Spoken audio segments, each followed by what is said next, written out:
man and his highest ideals and every desire of his heart, but doubt and fear.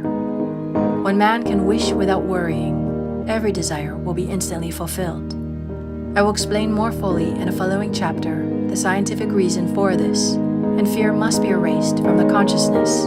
It is man's only enemy.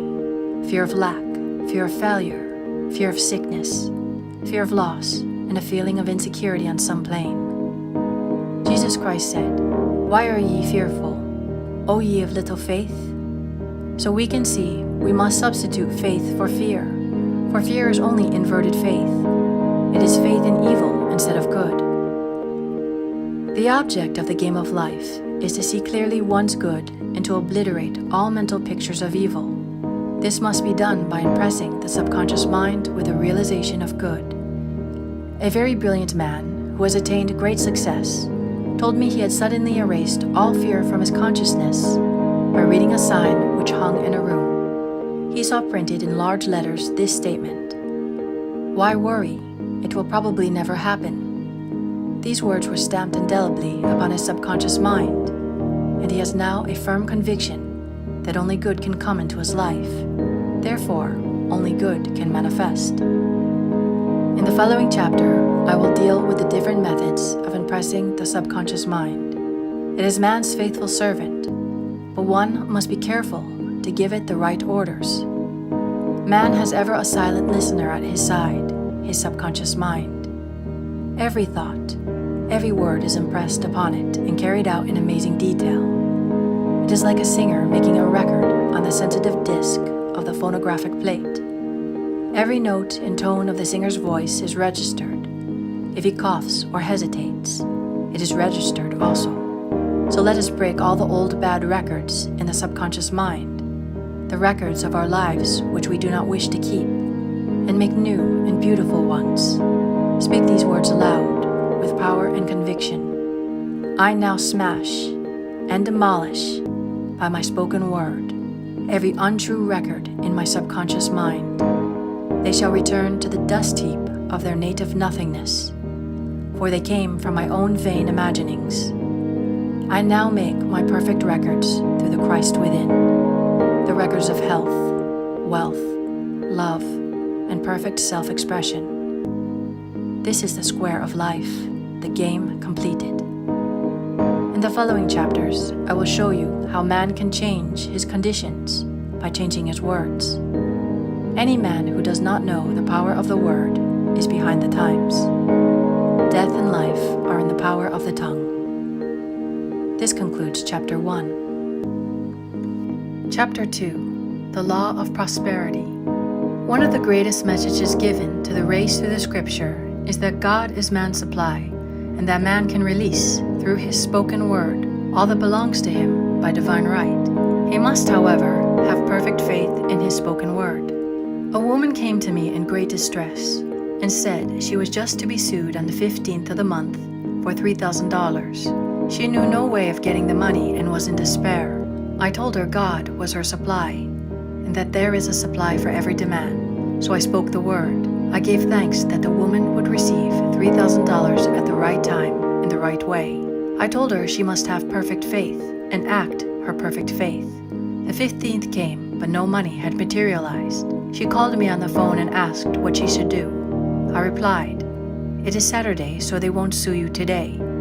Your part is to act rich, thereby showing perfect faith that you will receive it by Monday." She asked me to lunch with her to keep up her courage. When I joined her at a restaurant, I said, "This is no time to economize. Order an expensive luncheon. Act as if you have already received the $3,000. The next morning, she called me on the phone and asked me to stay with her during the day. I said no.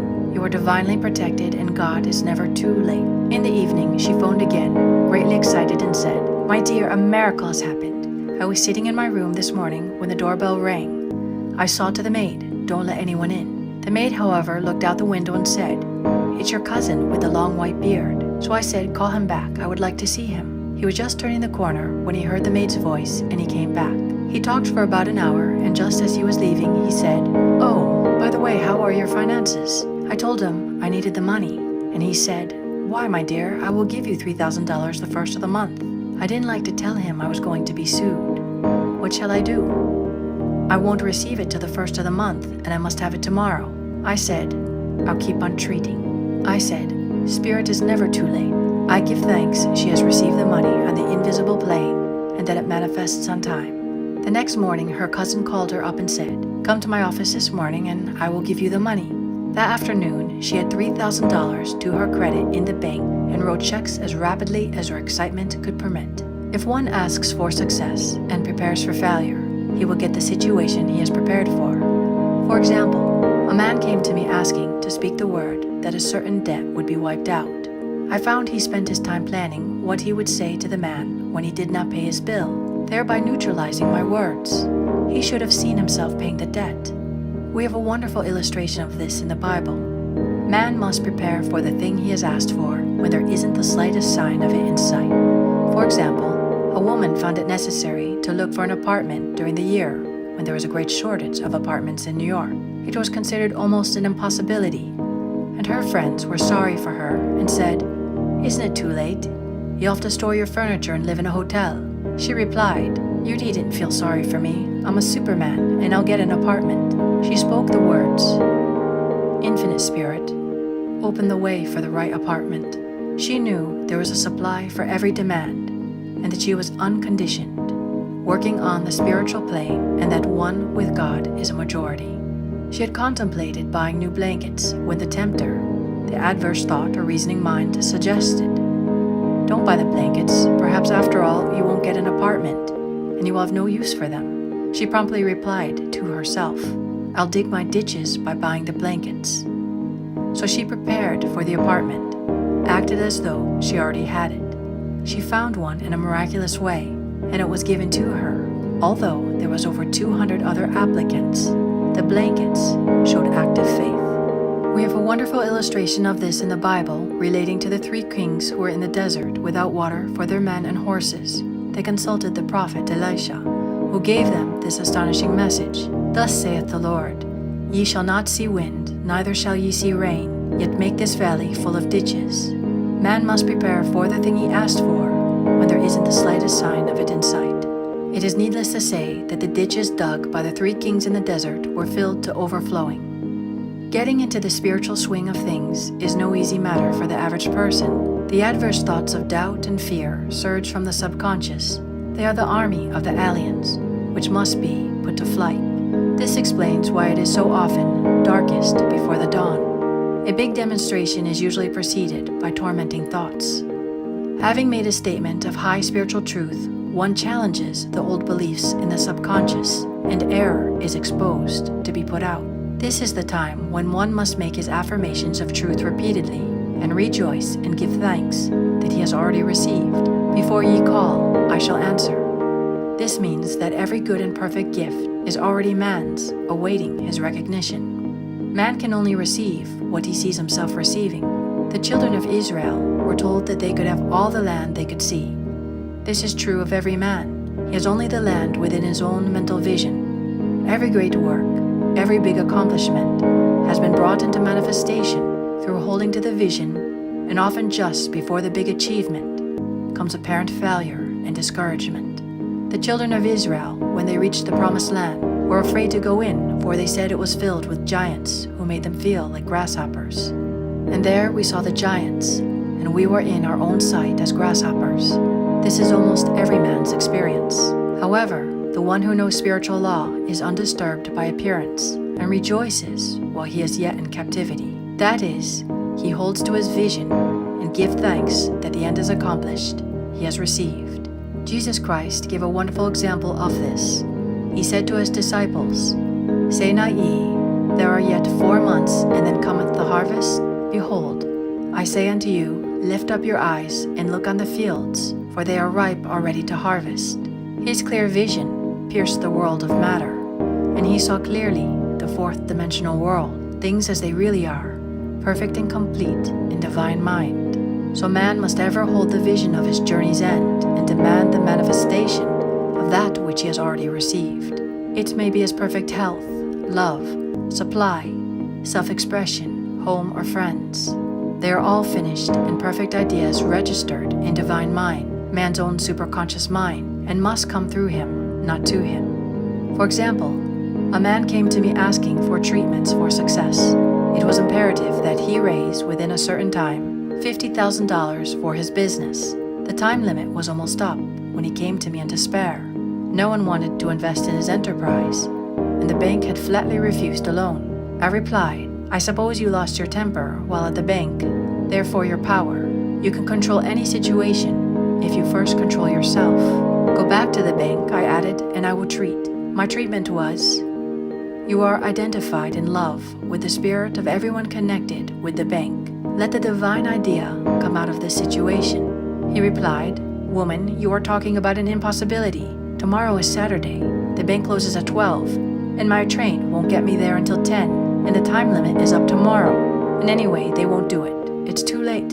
I replied, God doesn't need any time and is never too late. With him, all things are possible. I added, I don't know anything about business, but I know all about God. He replied, it all sounds fine when I sit here listening to you, but when I go out it's terrible.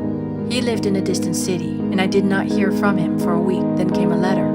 It read, you were right, I raised the money, and I will never doubt again the truth of all that you told me. I saw him a few weeks later, and I said, what happened? You evidently had plenty of time after all. He replied, my train was late, and I got there just 15 minutes to 12. I walked into the bank quietly and said, I've come for the loan, and they gave it to me without a question. It was the last 15 minutes of the time allotted to him. An infinite spirit was not too late. In this instance, the man could never have demonstrated alone. He needed someone to help him hold to the vision. This is what one man can do for another. Jesus Christ knew the truth of this when he said, if two of you shall agree on earth as touching anything that they shall ask, it shall be done for them of my Father which is in heaven. One gets too close to his own affairs and becomes doubtful and fearful. The friend or healer sees clearly the success, health, or prosperity and never wavers because he is not too close to the situation. It is much easier to demonstrate for someone else than for oneself, so a person should not hesitate to ask for help if he feels himself wavering. A keen observer of life once said, no man can fail if some one person sees them successful. Such is the power of the vision, and many a great man owed his success to a wife, or sister, or friend who believed in him and held without wavering to the perfect pattern. This ends Chapter 2. Credit Karma connects your finances in one place to help your hard work pay off. Download the app to get started. Chapter 3. The Power of the Word. A person knowing the power of the word becomes very careful of his conversation. He has only to watch the reaction of his word to know that they do not return void. Through his spoken word, man is continually making laws for himself. I knew a man who said, I always miss a car. It invariably pulls out just as I arrive. His daughter said, I always catch a car. It's sure to come just as I get there. This occurred for years. Each has made a separate law for himself, one of failure, one of success. This is the psychology of superstitions. The horseshoe or rabbit's foot contains no power, but man's spoken word and belief that it will bring good luck creates expectancy in the subconscious mind and attracts a lucky situation. I find, however, this will not work when man has advanced spiritually and knows a higher law. One cannot turn back and must put away graven images. For example, 2 men in my class had had great success in business for several months, when suddenly everything went to smash.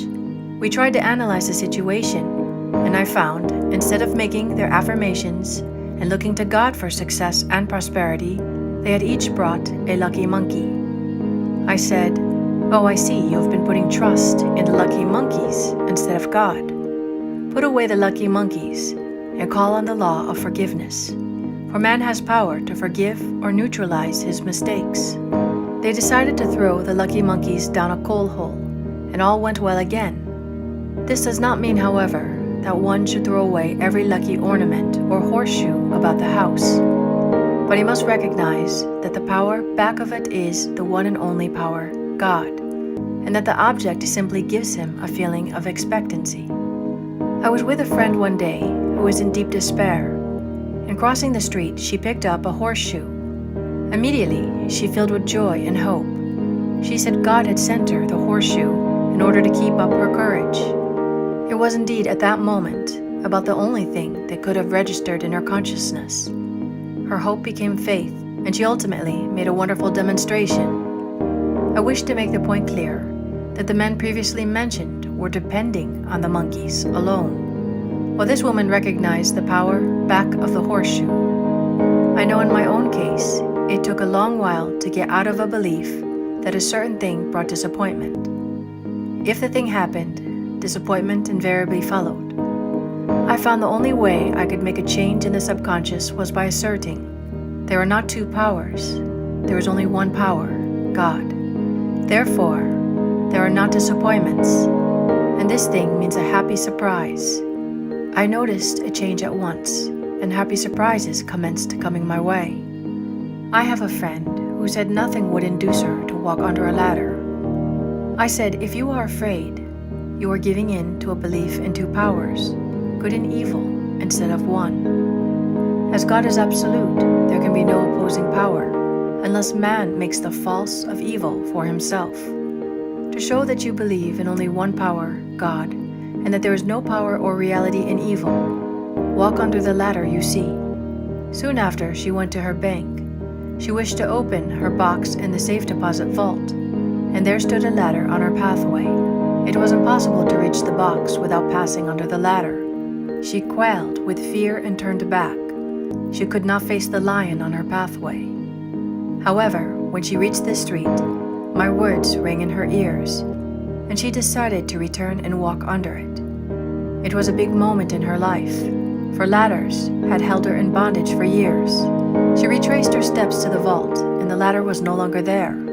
This so often happens. If one is willing to do a thing he is afraid to do, he does not have to. It is the law of non-resistance, which is so little understood. Someone has said that courage contains genius and magic. Face a situation fearlessly, and there is no situation to face. It falls away of its own weight. The explanation is that fear attracted the ladder on the woman's pathway, and fearlessness removed it. Thus, the invisible forces are ever working for man who is always pulling the strings himself, though he does not know it. Owing to the vibratory power of words, whatever man voices, he begins to attract. People who continually speak of disease invariably attract it. After man knows the truth, he cannot be too careful of his words. For example, I have a friend who often says on the phone, "Do come to see me and have an old-fashioned chat." This old-fashioned chat means an hour of about 500 to 1,000 destructive words, the principal topics being loss, lack, failure, and sickness. I reply, no thank you. I've had enough old-fashioned chats in my life. They are too expensive, but I will be glad to have a new-fashioned chat and talk about what we want, not what we don't want.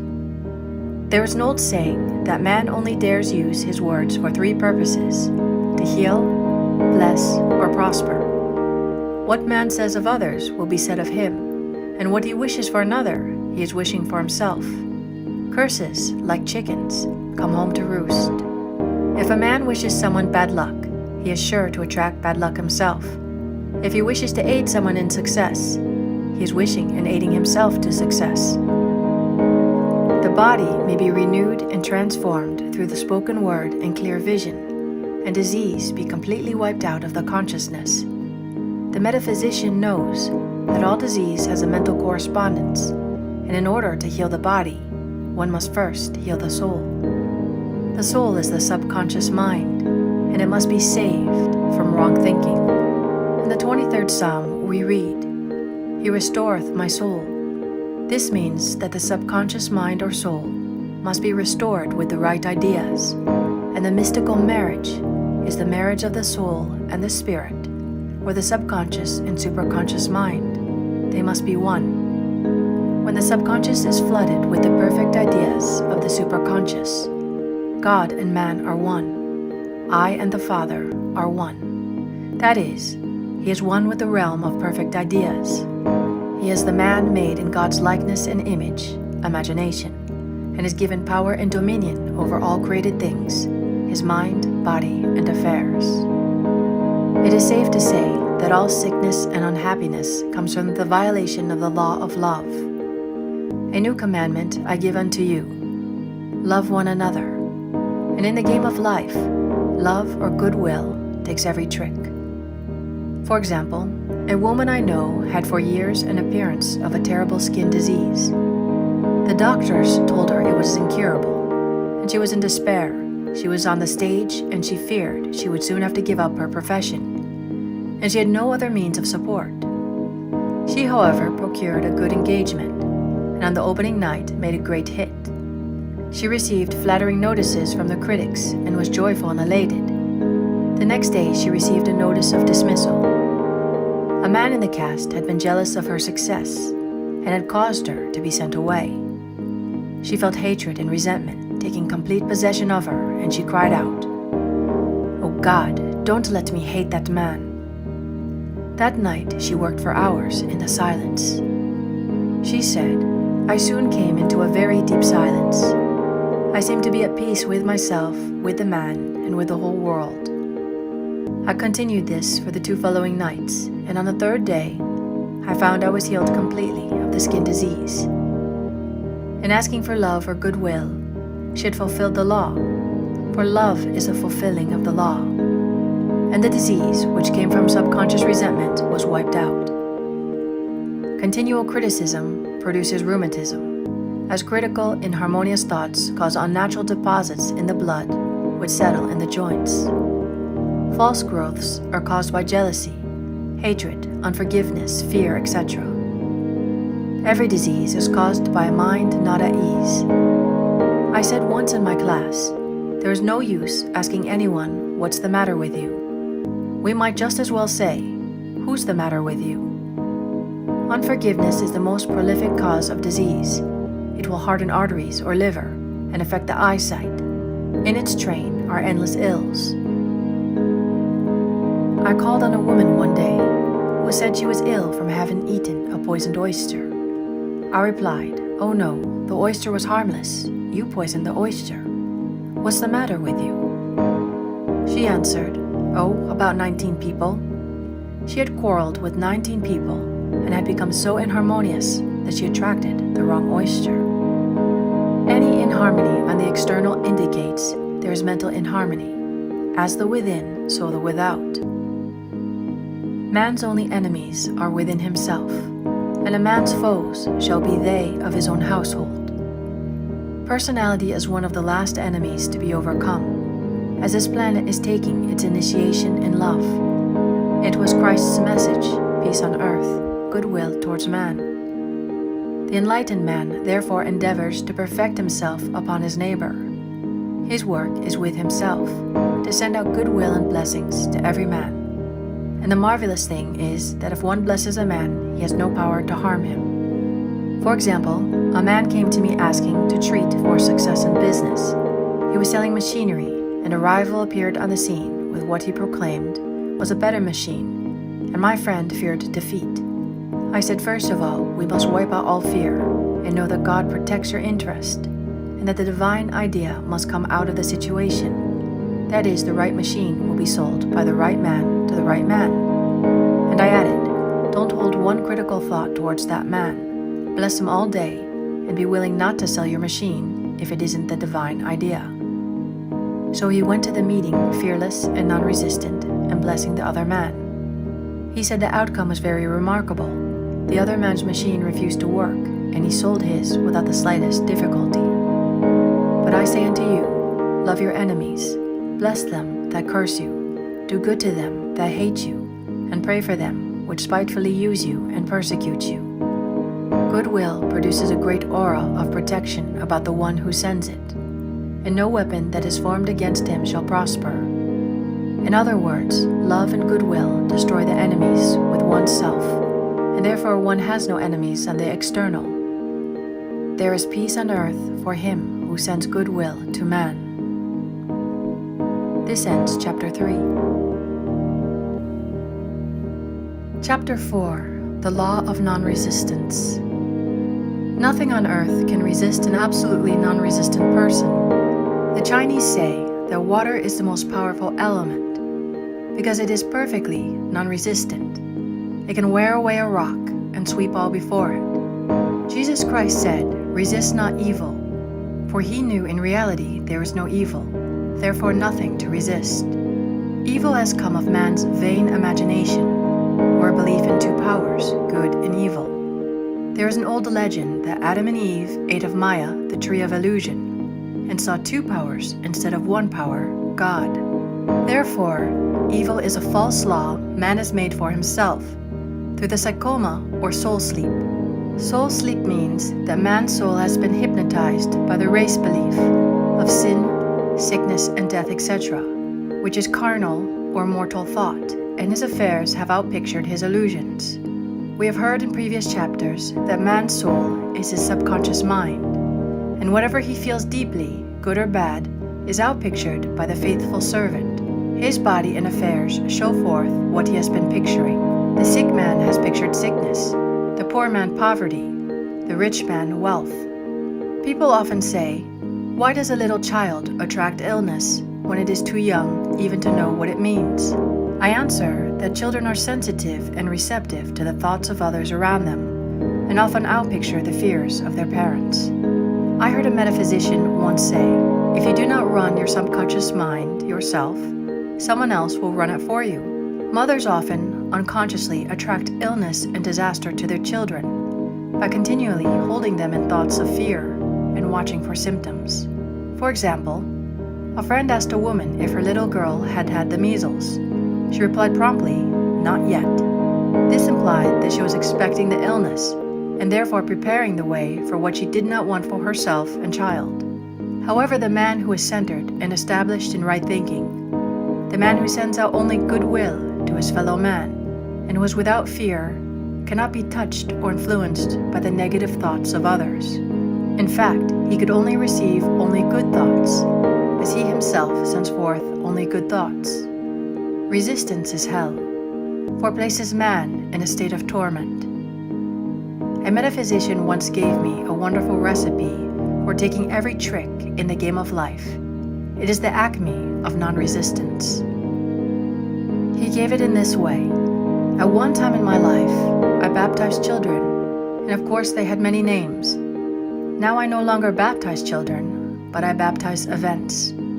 But I give every event the same name. If I have a failure, I baptize